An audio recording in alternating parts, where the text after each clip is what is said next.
October 1887. Medicine Bow, Wyoming. A 72-year-old Gettysburg widow sits alone in a saloon, refusing to sell her 160 acres to the Union Pacific Railroad. Then a hired thug slaps her to the floor in front of 30 armed cowboys, and not one man moves, until the batwing doors swing open.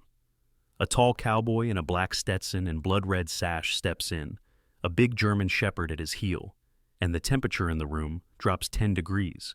He looks at the man who struck his mother and says just 5 quiet words. "Ranger, watch him." In the next 30 seconds, an old woman, a cowboy, and one loyal dog are about to change Wyoming history forever. The wind off the snowy range in October of 1887 came down like it meant to skin a man alive. It rattled the tin sign over the Medicine Bow Saloon and Eating House and drove needles of snow against the windows. Inside, the big drum stove glowed red, but the heat never reached the corners. The room smelled of coal smoke, wet wool, and the sour mash the bartender kept under the counter for the hard cases. Hannah Caldwell sat alone at the small table nearest the window. 72 years old, black bombazine dress buttoned to the throat, black bonnet tied tight under the chin. She was small now, no bigger than a 12-year-old boy, but the spine was still ramrod straight. Her hands, rough as cedar bark from 50 years of ranch work, rested around a tin cup gone cold. She had buried a lieutenant of the 2nd Wisconsin at Gettysburg and 2 little girls on the Sweetwater.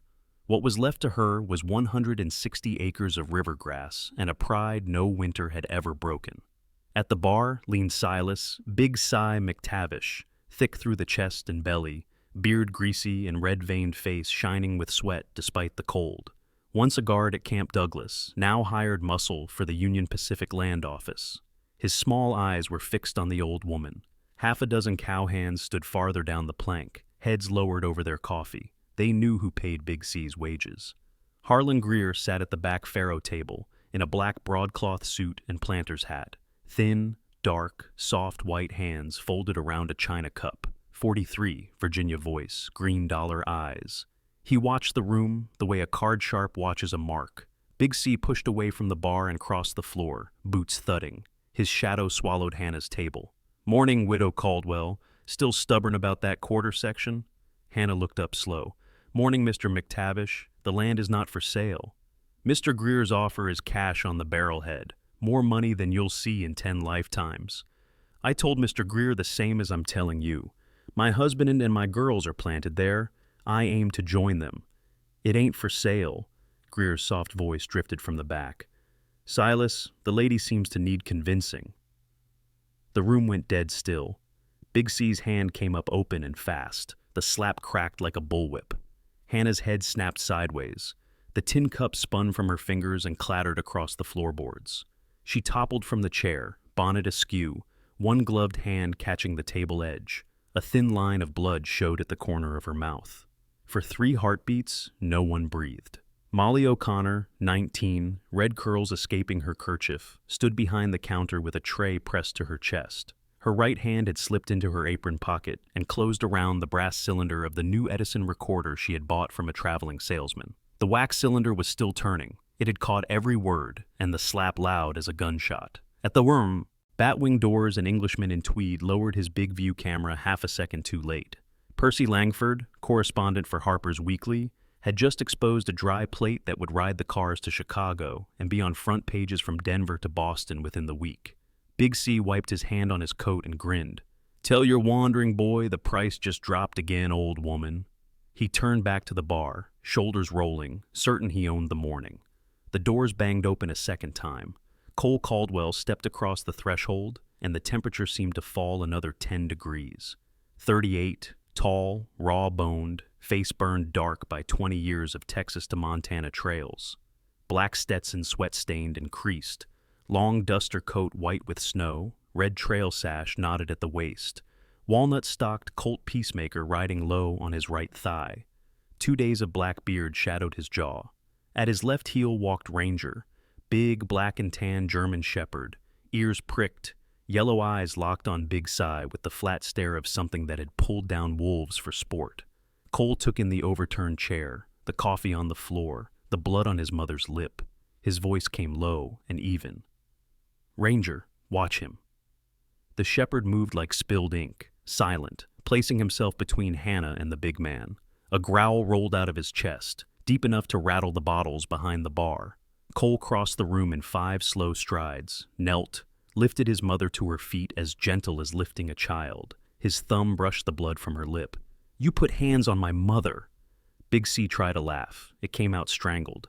"Now, Cole, it was just a—" The Colt cleared leather so fast it seemed to appear in Cole's hand.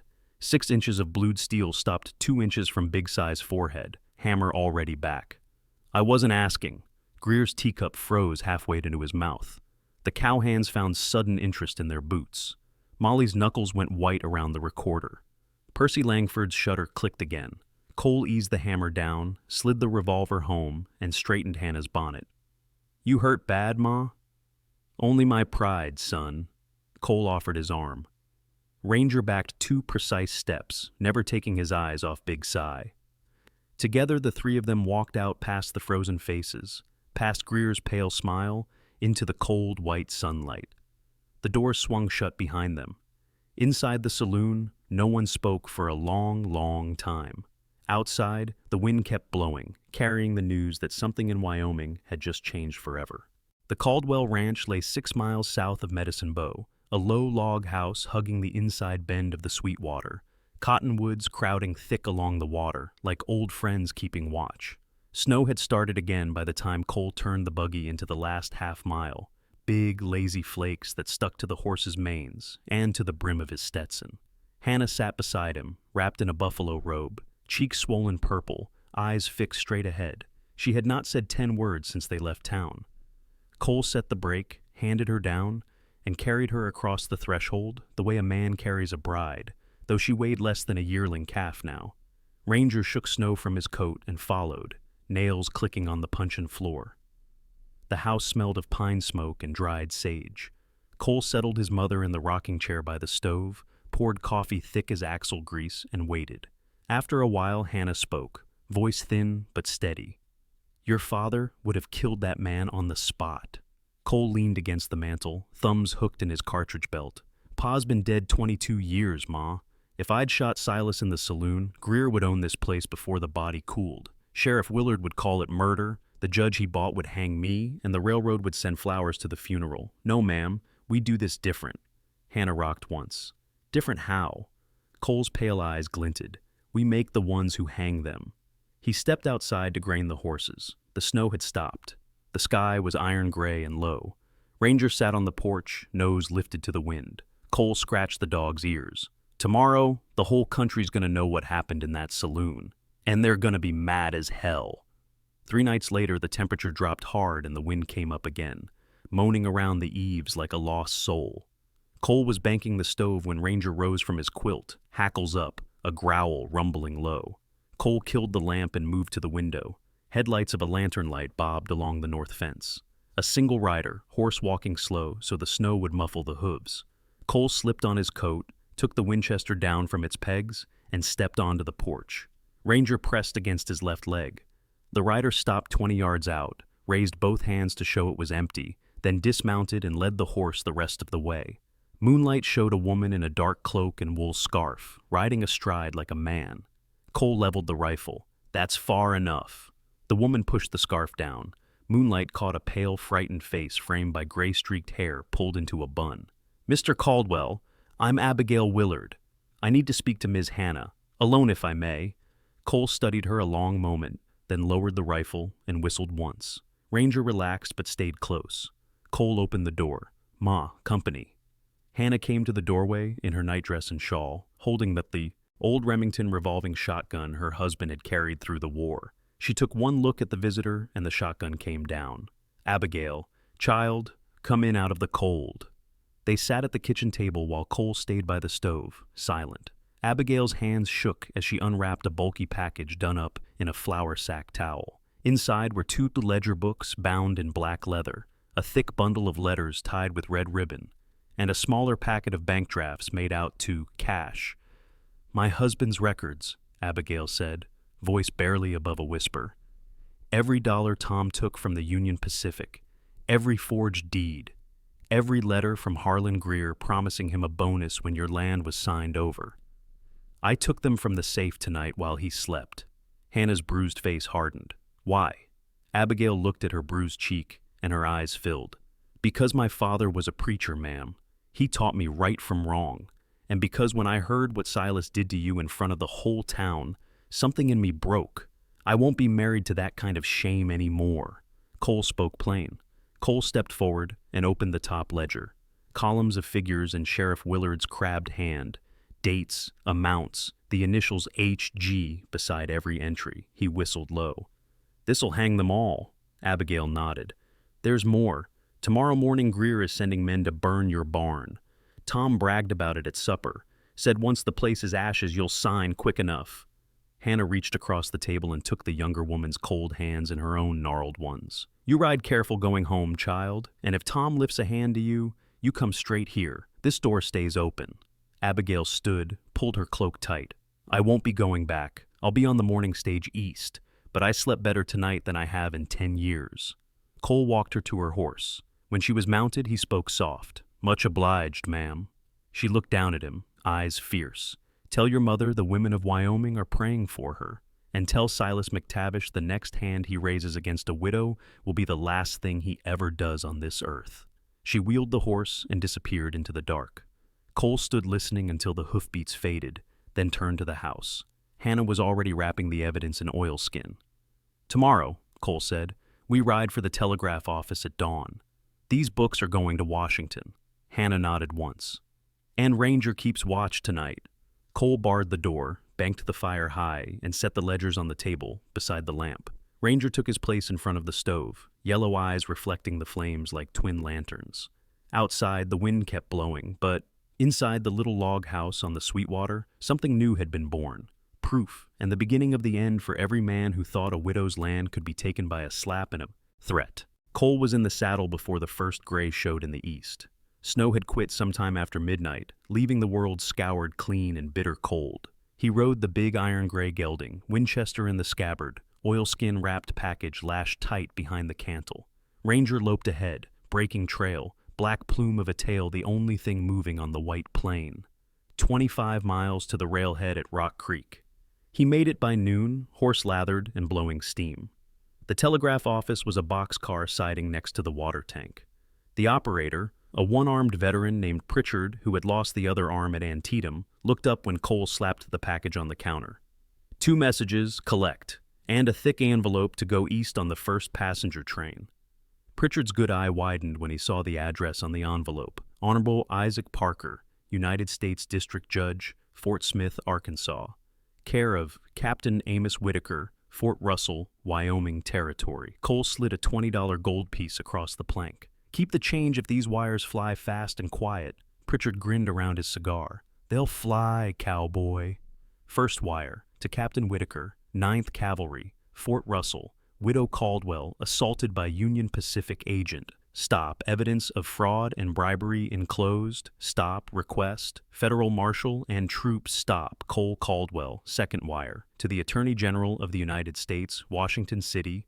Land fraud, Sweetwater Valley, Wyoming Territory. Stop. Railroad agent Harlan Greer and Carbon County Sheriff in conspiracy. Stop. Full ledgers and documents in transit to Judge Parker. Stop. Request immediate investigation. Stop. A friend of homesteaders. Cole signed the second one with the name of a dead Texas Ranger he had ridden with in '76.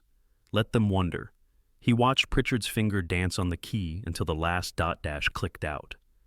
Then he mailed the oilskin package containing Abigail Willard's ledgers, the wax cylinder from Molly O'Connor, and Percy Langford's glass plates. Destination, Judge Isaac Parker, the hanging judge himself, with a covering letter from Cole that ended. These men struck a Gettysburg widow and tried to burn her out. Wyoming asks for federal justice. By the time Cole rode out of Rock Creek, the sun was low and red, hanging over the Laramie Plains like a hot branding iron. He stopped once on the return trail, built a small fire of sagebrush, and warmed his hands. Ranger sat beside him, ears swiveling. "Reckon the storm's coming now, boy," Cole said, "and it ain't snow." That night, he strung new wire around the home pasture. 3 strands of barbed wire with tin cans and bells hung every 10 yards. Any man or horse coming in after dark would sing like a drunk on a banjo. He checked the loads in the Winchester and the Colt, then oiled the old Remington shotgun Hannah kept above the door. Hannah sat at the table copying key pages from the ledgers by lamplight, her bruised cheeks still dark but her hands steady. "Judge Parker hanged 38 men in 1 year," she said without looking up. "Reckon he'll make room for a few more." Cole poured coffee. "Parker don't care who owns the railroad. He cares about the law. And these books are the rope." Midnight came cold and clear. Ranger rose from his quilt, nose pointed toward the north fence. Cole was already moving. He stepped onto the porch in sock feet, Winchester in hand. The bells were silent, but the dogs' hackles told the story. 3 riders, walking their horses slow along the river, kerosene cans glinting on the offside saddles. Cole whistled once, low. Ranger vanished into the dark. Cole levered around into the chamber and stepped off the porch into knee-deep snow. The cold bit hard, but he welcomed it. It kept a man awake. He spoke into the night, voice carrying clear across the frozen yard. "First man lights a match, loses the hand that holds it." The riders froze. One horse snorted and danced sideways, jingling the cans. Cole waited. The bells stayed quiet. Ranger was doing his work silent. After a long minute, the riders turned their mounts and walked them back the way they came, slow, careful not to spill the coal oil. They disappeared into the cottonwoods without a word. Cole stood until the last sound faded, then went inside. Hannah was at the window, shotgun across her arms. "They'll try again," she said. "Next time they'll bring more men," Cole answered, "and next time the army will be waiting with them." He barred the door, set the shotgun handy, and poured 2 more cups of coffee. Ranger came in, shook snow from his coat, and lay down across the threshold like a black and tan bearskin rug. Outside, the telegraph wires stretching east and west began to hum with the news that would shake the Union Pacific from Omaha to Wall Street, and somewhere far south in Fort Smith, Arkansas, a hanging judge opened an oilskin package and began to read by lamplight, while the gallows outside his window waited for fresh customers. On the Sweetwater, Cole Caldwell cleaned his rifle and listened to the bells sing softly in the wind, every jingle a promise that the next man who came for his mother's land would not leave upright. The fire was lit. All that remained was to watch it burn. 3 nights later, the sky cleared hard and the temperature fell to 20 below. The stars looked close enough to touch, and the snow crust rang like iron under a horse's hoof. Cole had not slept more than an hour at a time since Rock Creek. He sat at the kitchen table in his sock feet, Colt across his lap, cleaning it for the 4th time that week. The lamp was turned low. The only sounds were the stove ticking and Ranger's slow breathing from his quilt by the door. At 1:30, the dog rose without a sound, ears flat, a growl so low it was felt more than heard. Cole killed the lamp and moved to the window.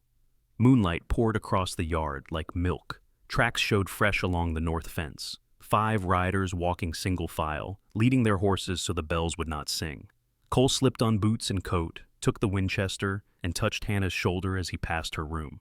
She was already up, shawl over nightdress, husband's Remington shotgun in her hands. "Stay inside, Ma. Bar the door." She nodded once. The crossbar dropped with a thud. Cole stepped off the porch into air sharp enough to cut lung tissue. Ranger ghosted to his left. They moved along the corral shadow until the riders were plain. 5 men in heavy coats, rifles across their saddles, kerosene cans tied behind. One led a pack mule loaded with hay soaked in coal oil. They meant to burn the barn first, then the house. Cole whistled 2 short notes. Ranger vanished. Cole stepped into the open moonlight 20 yards from the porch and levered around into the Winchester. "That's far enough." The lead rider reined up hard. The others spread in a half moon, rifles coming up. Moonlight glinted on a greasy beard. Big Cy McTavish, buffalo coat open, breath steaming white. "Evening, Caldwell," Silas called, voice carrying easy in the frozen air. "Come to watch your place go up?" Cole did not answer. He simply stood loose, rifle held across his chest, thumb on the hammer. Big C laughed. 5 rifles to 1. Even your devil dog can't eat all of us." From the black shadow of the barn came a rolling growl that raised the hair on every neck. Ranger stepped into the moonlight, between the riders and the buildings, teeth bared, hackles high. The nearest horse shied hard and dumped its rider into the snow. Big C cursed and swung his rifle down. Cole's Winchester cracked once. The bullet took the rifle stock clean away. Splinters flew like snow. The rider who had fallen scrambled up now stood weaponless, hands high. Next one goes through a heart, Cole said. I ain't particular whose. A new voice cut the night, calm and educated. Gentlemen, I suggest we all stay healthy. Harlan Greer rode forward from the cottonwoods, hands empty and raised. He wore a long town overcoat and silk scarf, no hat, hair slicked despite the cold. A nickel-plated Remington Derringer glinted in his gloved right hand, pointed at the back of Big Si's head. Mr. Greer, Cole said dryly, didn't figure you for night work. Greer's smile was thin.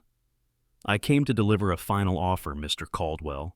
Double the original price, cash money, delivered tomorrow in Cheyenne. Sign, and you and your mother ride away rich. Refuse. He shrugged. Winter accidents are common. Cole's rifle never moved. My mother's answer is the same as the one she gave Silas in the saloon. Greer sighed. I was afraid of that. He lifted the Derringer toward Cole. Ranger hit him like a black and tan thunderbolt. The shepherd launched from 10 yards, struck Greer chest high, and drove him backward out of the saddle. Man and dog rolled in an explosion of snow. The Derringer fired once into the sky. Horses screamed and bolted, kerosene cans clattering. Big C roared and clawed for his belt gun. Cole's second shot kicked snow at Silas's feet. The third took the crown off the big man's hat. Silas froze, hand inches from his Colt. From the house came the double click of Hannah's shotgun being cocked. She stood in the doorway in nightdress and boots, white hair loose down her back, the Remington steady as a rock. Next barrel takes your knees, Silas, she called, voice carrying clear across the yard. The 3 remaining riders looked at their boss bleeding in the snow, at the snarling dog on his chest, at the old woman with the shotgun and her son with the Winchester, and suddenly remembered urgent business elsewhere. They flogged their horses into the night and did not look back. Greer lay gasping, blood on his lip where Ranger's shoulder had smashed his mouth. The dog stood over him, teeth an inch from the man's throat, waiting for the word. Cole walked forward and kicked the Derringer into the dark. Tell whoever you work for the land still ain't for sale, he said, and the next party you send won't ride out. Greer spat blood. You've no idea the power. I know exactly the power, Cole cut in, and I just watched it piss itself in the snow. He whistled once. Ranger stepped off Greer and returned to heel. Cole grabbed Greer by the collar and hauled him upright. Walk north till you hit the tracks. Don't stop till Omaha. Greer stumbled away, coat torn, dignity gone. Cole turned to Big Si, still frozen with his hand in the air. Silas, you ever touch my mother again, I'll kill you slow enough for the crows to place bets. Now get. Big C mounted clumsily and followed his boss into the darkness.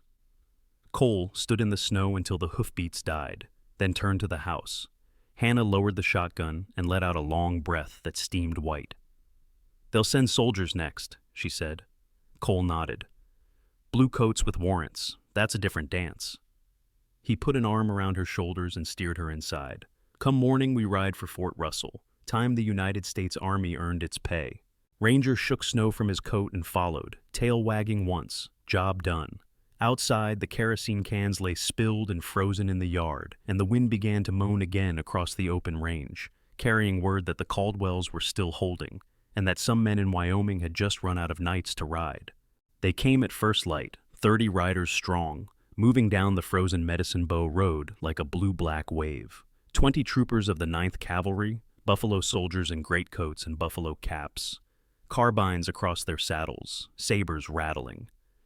At their head rode Captain Amos Whitaker, broad-shouldered, gray at the temples, the same man Cole had pulled out of a Comanche arrow storm in the Texas Panhandle 12 years earlier. Beside him rode 2 United States Marshals in long dusters, silver stars bright against the wool. A light army wagon followed with barred windows and a driver cracking a blacksnake whip over the mules. Word had traveled faster than the column. Ranchers lined the trail on horseback, hats in hand. Women stood in cabin doors with children at their skirts. No one cheered. This was justice arriving, not a circus. They reached Medicine Bow at 9 sharp. The town looked small and ashamed under its white blanket. A crowd had already gathered in front of the Carbon County Courthouse. 200 souls, cowhands, homesteaders, shopkeepers. They parted silently as the troopers formed 2 ranks across the street. Captain Whitaker dismounted and handed his reins to a sergeant. The senior marshal, a tall Arkansan named Bassett with a mustache like a shelf, stepped forward and unrolled a thick parchment. Harlan Greer, Silas McTavish, Sheriff Thomas Willard, by authority of warrant signed by United States District Judge Isaac Parker, you are hereby commanded to surrender yourselves into federal custody for felonious assault, conspiracy to defraud the United States, attempted arson, and bribery of public officials. The courthouse doors stayed shut. A rifle barrel poked through a loophole and fired. The bullet kicked snow at Whitaker's boots. The crowd gasped. Whitaker never blinked. He drew his army Colt and fired once into the plank above the loophole. Splinters showered down. "You have 10 seconds," he called. Cole sat his horse at the edge of the square, red sash bright against the snow, Ranger sitting calm beside the stirrup. Hannah sat in the army wagon wrapped in bearskin robes, straight as ever. At 7 seconds, the courthouse doors burst open. Sheriff Willard stumbled out first, hands high, badge gone, face gray. Behind him came 6 deputies, hats lost, eyes wide. They were prodded by the troopers' carbines now pointed at their own backs. Then came Greer and Big Cy. Greer's fine suit was torn and soot-streaked, goatee ragged, a bloody furrow across his forehead, where Ranger's tooth had grazed him 4 nights earlier. Big C looked smaller, left arm in a sling from Cole's bullet, beard crusted with ice. Both men blinked in the hard white light, like animals dragged from a hole. Bassett stepped forward and began reading the charges again, voice ringing off the false front buildings. When he finished, he looked up. These men will answer in federal court. Any man who interferes answers to the United States government. No one in the crowd moved. Cole swung down and walked to the wagon. He helped Hannah to the ground. She stood small and black-clad in the snow and faced the prisoners. Greer tried a smile that died on his lips. "Mrs. Caldwell," Hannah spat neatly into the snow between his boots. The sound carried like another slap. Big C would not meet her eyes. A photographer from the Denver Republican pushed forward and raised his camera. The magnesium flash flared white, freezing the moment forever. The widow, the soldiers, the chained men, and the big shepherd sitting calm at Cole's heel. Captain Whitaker gave the order. Iron cuffs snapped shut. Greer, McTavish, Willard, and the 6 deputies were loaded into the barred wagon like freight. The troopers mounted. The column turned north toward Cheyenne, the wagon in the center, Hannah riding in it now with her chin high. As they passed the Medicine Bow Saloon, Molly O'Connor stood on the porch in her apron, red curls bright against the snow. She raised one hand. Hannah lifted hers in return. The crowd watched until the last blue coat vanished over the ridge. Then someone started clapping, slow, deliberate, then another, until the sound rolled down the street like distant thunder. Hats went into the air. A woman began to sing John Brown's Body, and every voice joined. Cole did not look back. He rode beside the wagon, hand resting on the Winchester across his saddle, Ranger padding ahead, breaking trail. That night, they camped on the Laramie Plains under a sky blazing with winter stars. The prisoners sat chained to the wagon wheels under double guard. Cole and Hannah shared coffee by a small fire. Hannah spoke first. "Reckon it's near over." Cole poked the flames. "Court's still coming, but the running's done." She nodded. "Good." Ranger laid his head across Hannah's boots and sighed, content. Far behind them, Medicine Bow settled into its first peaceful night in months. The courthouse stood empty, doors hanging open, snow drifting across the floorboards where men had thought they owned the future. The wind shifted, carrying the faint smell of coal smoke from the north. The Union Pacific rolling on, learning a hard and expensive lesson about Gettysburg widows and Wyoming cowboys. And somewhere in the dark, telegraph wires kept singing the news that would break the grip of the big railroads on the territory for good. The Caldwells were going home, but this time with the whole United States riding escort. Cheyenne, February 1888. The federal courthouse on 19th Street was packed from the moment the doors opened until the bailiff locked them at night. Reporters filled 2 rows, pencils flying. Ladies in bustles and fur muffs occupied the gallery. Cowhands stood 3 deep along the back wall, spurs jingling every time someone shifted. United States District Judge Isaac Parker sat high on the bench, tall, hawk-faced, black robe hanging loose on a frame carved thin by 20 years of frontier law. They called him the hanging judge from Fort Smith to the Dakotas, and he had earned the name honestly. Hannah Caldwell sat in the front row every day, black dress pressed, bonnet straight, bruised cheek faded to yellow but still visible. Cole sat beside her in a new black broadcloth suit the town ladies had sewn for him, looking like he would rather be anywhere else. Ranger waited outside, chained to the hitching rail, fed steak by admiring troopers. The evidence came in like an avalanche. First, the wax cylinder. The bailiff set the Edison machine on the judge's desk and turned the crank. In the sudden hush, the whole room heard Big C's voice thick with mockery, then the sharp crack of the slap, then Hannah's small, involuntary cry. Grown men looked away. One woman in the gallery began to weep openly. Then the glass plates. Enlarged prints were passed hand to hand. Big Cy's hand raised, Hannah falling, Cole's Colt, 2 inches from Silas's forehead the day in the saloon. The Cheyenne leader had already sold 15,000 extras. Then the ledgers Abigail Willard had delivered. A federal auditor read the columns aloud. Date, amount, initials, HG, purpose. Widow Caldwell, Sweetwater. The numbers added up to more than $30,000 in bribes. Harlan Greer took the stand in a new suit, voice smooth as Virginia bourbon. He blamed everything on over-enthusiastic subordinates. When the prosecutor held up the photograph of Hannah's bruised face and asked if that was enthusiasm, Greer looked at the floor. The courtroom hissed. Big C refused a lawyer and spoke for himself. He stood in the box, coat off, suspenders cutting into heavy shoulders. I was just following orders. A man's gotta eat. Judge Parker leaned forward, spectacles catching the gaslight. Mr. McTavish, the United States has fed men for less than striking a defenseless widow. Sit down. The jury, 6 ranchers, 3 merchants, 2 railroad clerks, 1 blacksmith, filed out at 4 o'clock on the 9th day. They were back in 31 minutes, guilty on every count. Sentencing came the next morning. The courtroom was so cold the breath of 300 people hung like smoke. Judge Parker looked down, voice flat as a grave marker. Harlan Greer, for conspiracy to defraud the United States and bribery of public officials, the sentence is 15 years at hard labor in the territorial prison at Laramie. Greer swayed but said nothing. Silas McTavish, for felonious assault upon Hannah Caldwell and attempted arson, the sentence is 20 years at hard labor in the same prison. No possibility of parole. Big C lunged, roaring. 4 deputies wrestled him down and dragged him out backward, boots scraping the floor. Sheriff Willard and the 6 deputies drew sentences from 5 to 12 years each. The Union Pacific was fined $100,000, an amount that made the company attorney in the back row put his head in his hands. When the room quieted, Judge Parker did something no one in that courtroom had ever seen. He removed his spectacles and spoke directly to Hannah Caldwell. Mrs. Caldwell, the law is slow and often cruel, but today it has been served because of your courage. This court declares your homestead patent free and clear of all claims, liens, or encroachments in perpetuity under the Homestead Act of 1862. No man, railroad, or court will ever trouble you again. He sat down. The room erupted. Men threw hats in the air. Women embraced. The bailiff's gavel cracked his gunfire, but no one heard it. Outside, the temperature stood 15 below, yet the courthouse steps were warm with people. A brass band from Fort Russell struck up the Battle Hymn of the Republic. Children pelted each other with snowballs.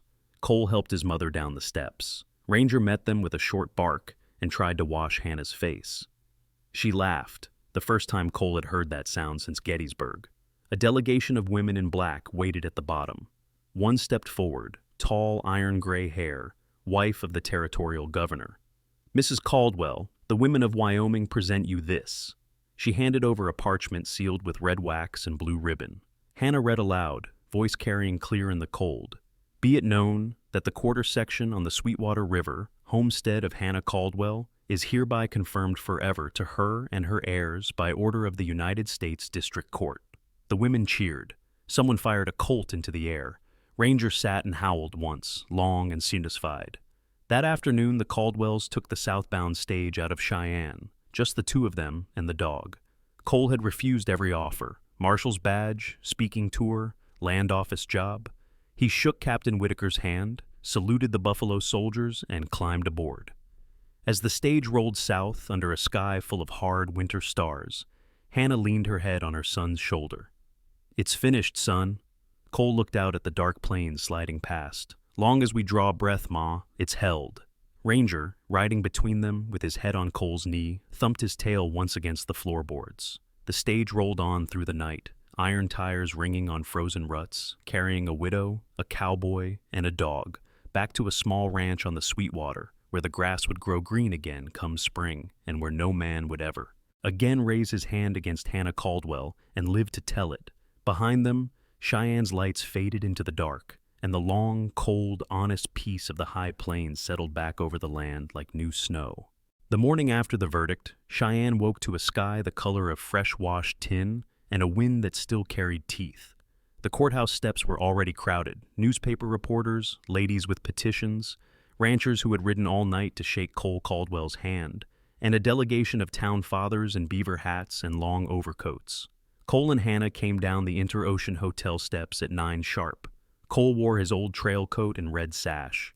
Hannah was in her Sunday black, bonnet tied tight. Ranger walked between them, ears up, tail easy. The crowd parted like grass before a mower. At the bottom waited the mayor, the president of the Stock Growers Association, 2 bankers, and the new territorial marshal, a tall man with a silver mustache who had ridden up from Laramie at dawn. The mayor cleared his throat and held out a polished walnut box. Inside lay a badge, a 5-pointed star and a circle, engraved Carbon County Sheriff. "Mr. Caldwell," he began, "the county is without a sheriff. The people want a man they can trust. That man is you." Every head turned, cameras clicked. A cheer started somewhere in the back. Cole looked at the badge a long moment, then closed the lid and handed it back. "Obliged," he said, voice low but carrying clear to the back of the crowd. "But I already got a job." The new marshal stepped forward, hat in hand. "Then wear it for the territory, Cole. Deputy United States Marshal. Ride where you please, answer to no one but Judge Parker himself. The pay's good, and the work suits you." Another cheer, louder. Cole shook his head slow. "I ride for one brand, gentlemen. The Bar HC. Always have, always will." The crowd quieted, sensing something coming. Cole took off his Stetson and turned so every man, woman, and child on those steps could see his eyes, pale winter sky blue, hard as flint. "I'm just a cowboy," he said, every word falling plain and deliberate. "I punch coos, mend fence, and keep my word. That's all I ever claimed to be. But from this day forward, if any man, railroad agent, hired bully, or tin star thief lays a hand on my mother or any other widow, homesteader, or nester woman on this range, he'll answer to Ranger and me under the Wyoming sky. That's the only law I'll ever wear." He put his hat back on. The silence lasted 3 full heartbeats. Then the cheer exploded so loud it rattled windows all along 16th Street. Men threw hats in the air. Women waved handkerchiefs. The brass band struck up Gary Owen, and half the crowd sang along. Someone fired a Colt 6 times into the cold blue, and Ranger sat down and howled once, long and proud, like he understood every word. Hannah Caldwell stood small and straight beside her, eyes shining. She reached up and touched the faded red sash at his waist, the same one he had worn the day he faced Big C in the saloon. "That's my boy," she said, soft enough only Cole and Ranger heard. Captain Whitaker pushed through the crush, saluted Cole with a grin, and handed him a folded paper. "Orders from Judge Parker himself," he said. "Your mother's land is sealed forever, and any man who troubles it answers to the United States government." Cole tucked the paper inside his coat without reading it.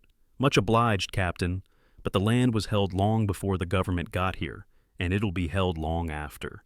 He offered Hannah his arm. Together they walked through the cheering crowd to the waiting stage. Ranger trotted ahead, tail high, clearing a path with nothing more than a look. At the stage door, Cole paused, turned once more to the sea of faces. "Tell the newspapers back east," he called. "Wyoming takes care of its own." Then he handed his mother up, climbed in after her, and pulled Ranger in by the scruff. The driver cracked his whip. The stage rolled south, iron tires ringing on frozen ruts, red sash bright against the window as it passed. Behind them, the crowd kept cheering until the stage disappeared over the ridge, carrying a widow, a cowboy, and a dog back to the Sweetwater, back to 160 acres no court, railroad, or army would ever need to defend again.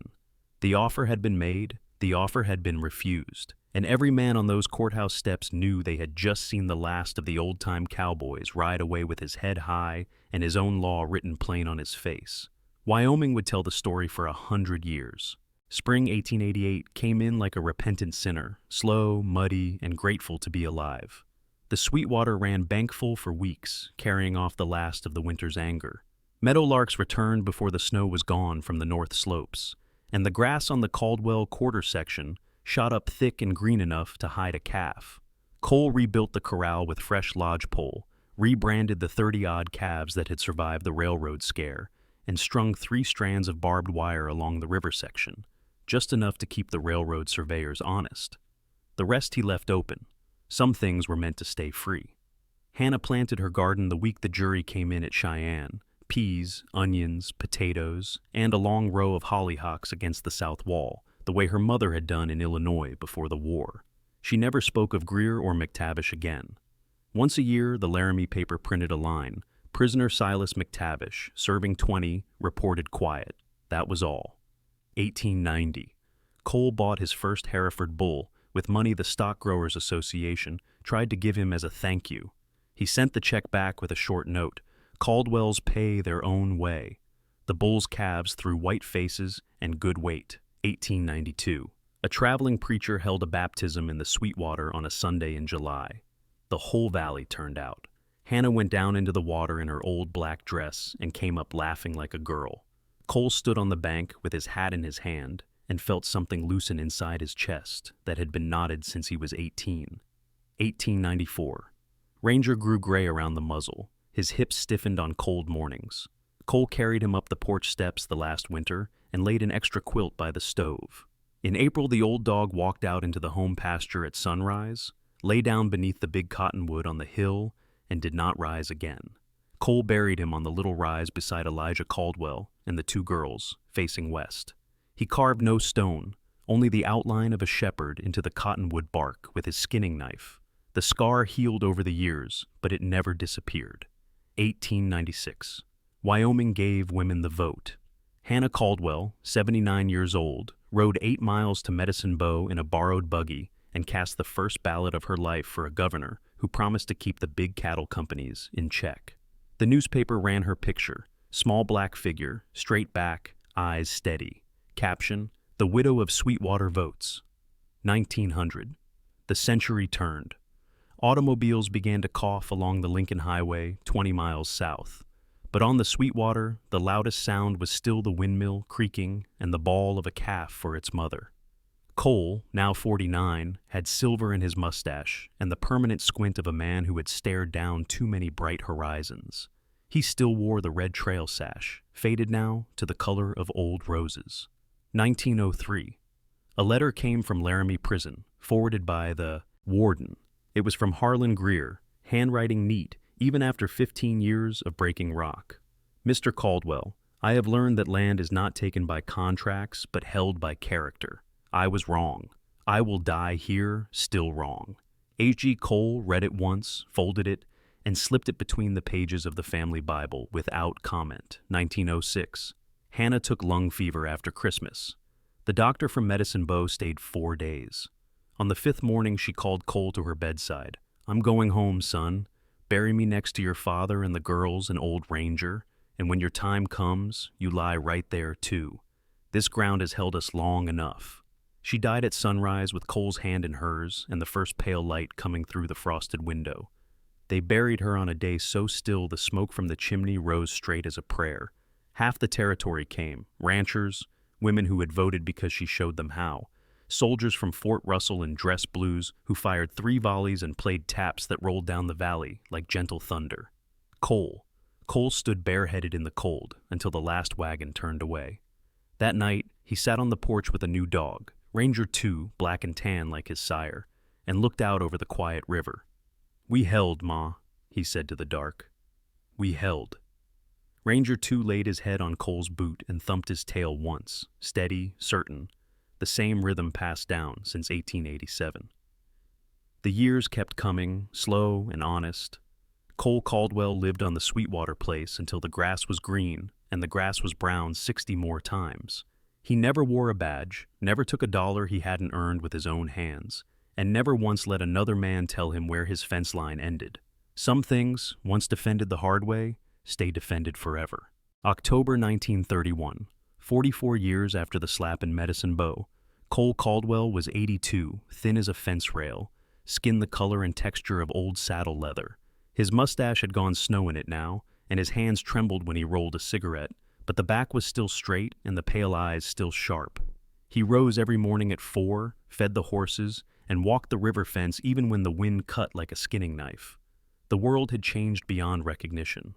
Blacktop ran 12 miles south on Highway 30. Model A's and big Rio trucks roared past in clouds of dust and blue smoke. Radio towers stood on every hill. President Roosevelt's voice came through the static every Tuesday night, talking about banks and dust bowls and new deals. Wyoming was a state. Women had voted for 40 years, and the open range was only a story old men told. But the original quarter section on the Sweetwater looked the same. Log house, pole corral, gone silver with weather. Cottonwood on the hill thicker than 3 men could span. The red sash, now the 5th replacement, still fluttered from the same branch, kept fresh by whatever Caldwell was running the place. Ranger 6 lay on the porch every night, black and tan, one ear always cocked toward the river, the way his great-great-great-grandfather had done in 1887. That fall, the first hard frost came early. Cole woke one morning with a weight on his chest he knew from too many old friends. He dressed slow, put on the original red trail sash, taken down from the cottonwood the night before, silk thin as onion skin but still bright, and walked to the corral. Young Jack Caldwell, his grandson, 24 and just home from France with a limp and stories he never told, met him at the gate. "Granddad, wind's got knives today. Stay inside." Cole looked west where the snowy range stood white and eternal. "Got one more ride, boy." Jack saw the look and swallowed argument. He saddled the iron-gray gelding Cole had ridden since 1910, 30 years old if he was a day, and gave his grandfather a leg up. Ranger 6 whined, but stayed when Cole raised one finger. Cole rode alone. He followed the river south 3 miles, past the place the night riders had come in 87, past the low ridge where the first ranger slept under the cottonwood. He reined in at the foot of the family hill. 5 graves lay in a neat row now. Captain Elijah Caldwell, Gettysburg, Mary and Lucy Caldwell, 1874. Hannah M. Caldwell, 1906. She held, Ranger, 1894. Faithful. Empty spot already marked with a small cedar cross Jack had set years ago. Cole swung down stiffly, tied the gray to a low branch, and walked the last steps on foot. The wind was cold and clean, smelling of coming snow. He took off his Stetson and stood a long while. The gray grazed quietly, reins trailing. Finally he spoke, voice rough but steady. "I kept the promise, Ma. Held the land. Kept it free and clear. Jack's a good boy. He'll do the same after me."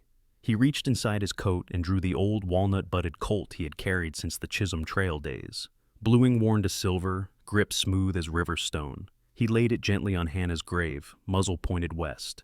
"Reckon I won't be needin' this anymore." He knelt, joints popping like green wood in a fire, and pressed one gloved hand to the cold earth. "Tell Pa and the girls I'm comin' directly." The wind answered, rattling the cottonwood leaves like dry bones. Cole stood, climbed back into the saddle, with Jack's help waiting unseen in his mind, and turned the gray for home. That night he sat in his rocker on the porch, wrapped in Hannah's quilt, coffee cooling on the rail. Jack brought supper, but Cole only drank a little. The radio played low, Kate Smith singing "God Bless America." Around 10 o'clock, Cole leaned his head back, closed his eyes, and spoke to the dog curled at his feet. "Ranger, watch the place." Then he was still. Jack found him at sunrise, sitting upright, coffee cup balanced on his knee, face calm as though waiting for the pot to boil. The red sash lay folded neat across his lap, like a battle flag at rest. They buried him 3 days later on the hill, right beside Hannah. Half of Wyoming came again. Old cowboys who had punched cows with him on the trail, women who had voted with Hannah in 96, gray-haired buffalo soldiers who remembered the ride to Medicine Bow. The preacher read from Psalm 27. The soldiers fired 3 volleys that rolled down the valley like gentle thunder. When the last shovel of dirt was patted down, Jack stepped forward and laid the old Colt on the fresh mound. Then he untied the newest red sash from the cottonwood, folded it once, and tied the original silk, thin, faded, unbreakable, in its place. The wind caught it and lifted it proud against the sky. Ranger 6 sat at the foot of the grave and howled once, long and mournful, the same note his ancestor had sounded the day Hannah faced Greer on the courthouse steps. The crowd stood silent until the echo died against the mountains. Years later, if you ride out to the Sweetwater on a quiet evening, you can still see 6 graves under the cottonwood, 5 people and 1 dog, all facing west. The windmill still turns, the river still runs, and the red sash still flies. The Caldwells held, and some things, once earned with blood and pride and a good dog's heart, stay held forever. June 1958, 71 years to the month after the slap in the Medicine Bow Saloon. The Sweetwater place now belonged to Tom Caldwell, Jack's youngest boy, 26, just home from Korea with a Bronze Star and a limp he tried not to favor. The ranch had grown to 6 sections, mostly leased state land, but the original homestead quarter section around the house and the hill was still untouchable, still carried the Bar HC brand no bank or oil company had ever managed to buy. Tom kept a pure Hereford herd and a string of good quarter horses, but the real money came from summer guests who paid cash to ride the same hills Cole and drink from the same spring Cole and Hannah had defended. The log house had electricity and a telephone now, but the big cottonwood on the hill was the same tree, trunk thick as a boxcar, bark scar from Cole's knife almost grown shut. The red sash, 7th replacement, still flew from the same limb above the graves, changed every few years by whoever wore the Caldwell name.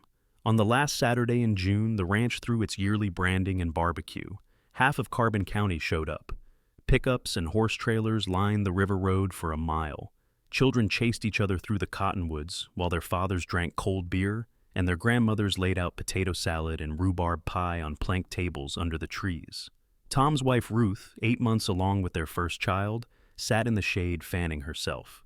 Ranger 9, black and tan of course, lay beside her chair, head on her foot, yellow eyes calm. Near sundown, when the branding fires were down to coals and the last calf bawled its way back to its mother, an old 49 Chevy pickup rattled up the road, raising a plume of dust. It stopped it at the gate, and a boy climbed out. 12, skinny, red-haired, freckles like buckshot. He wore clean overalls and carried a paper grocery sack hugged to his chest. Behind him, the driver, an old man with thin white hair and oil-field hands, stayed behind the wheel. The boy walked straight to Tom Caldwell, who was leaning on the corral rolling a smoke. "Mr. Caldwell, sir?" "That's me, son." The boy held out the sack with both hands, like it might bite. "My granddad said give you this, said it belongs here." Tom opened the sack and looked inside. His cigarette fell from his lips into the dust. It was the original red trail sash, the one Cole had worn from Texas in 1896, the one Hannah had mended the night the riders came, the one Jack had tied to the cottonwood in 1931. The silk was tissue-thin, the color of dried blood, fringe worn to threads, but the weave and the knots were unmistakable. Tom lifted it out like it was made of glass. "Where in God's name?" The boy pointed at the truck. The old man got out slow, joints creaking, and walked to the fence. Tom knew the face now. Billy McTavish, youngest son of Big Cy, born in Laramie Prison the same year his father started the 20-year sentence. Billy had worked the Salt Creek oil fields, never once set foot on the Sweetwater place until today. Billy took off his sweat-stained hat. "My daddy died in 49, he said, voice rough as gravel, left a cedar box under his bunk. This was wrapped in oilskin inside. He wrote on brown paper, 'Give it back when I'm gone. Tell Caldwell I was wrong.'" Tom looked at the sash, then at the boy, then at Billy's tired eyes. "Your daddy put hands on my great-great-grandmother." Billy nodded once. "I know," and he carried that shame to his grave. Said the hardest thing he ever did was look Ms. Hannah in the eye on them courthouse steps and know he'd struck a woman who could have had him hung but didn't. Said that mercy hurt worse than any rope. The ranch had gone quiet. Men removed hats. Ruth stood with one hand on Ranger 9's head. Tom turned and walked up the little rise to the cottonwood. Every soul on the place followed, at a respectful distance. He climbed the hill, untied the newer sash that had flown there since the last one frayed, and tied the original in its place. The ancient silk caught the evening breeze and lifted, thin, faded, but proud as the day Cole first knotted it at his waist. He turned back to Billy McTavish. "Debt's paid, old man. Come eat." Billy shook his head. "Just needed to bring it home. We'll be gettin'." He climbed back into the Chevy. The boy looked once more at the red sash fluttering against the sunset sky, then ran to the truck. The old pickup turned around and headed down the river road, taillights winking out in the dusk. That night, after the guests were gone and the children asleep, Tom and Ruth sat on the porch with coffee and quiet. Ranger 9 lay between them. Ruth spoke first. "That sash has flown longer than most countries last." Tom looked up the hill where the old silk moved gentle in the night breeze. "Longer than railroads and oil booms and 2 world wars. It's just cloth, but it's the deed to this place written in blood and honor and a widow's unforgivable mercy." He reached down and scratched the dog's ears. "Ranger 9'll keep it safe a few more years."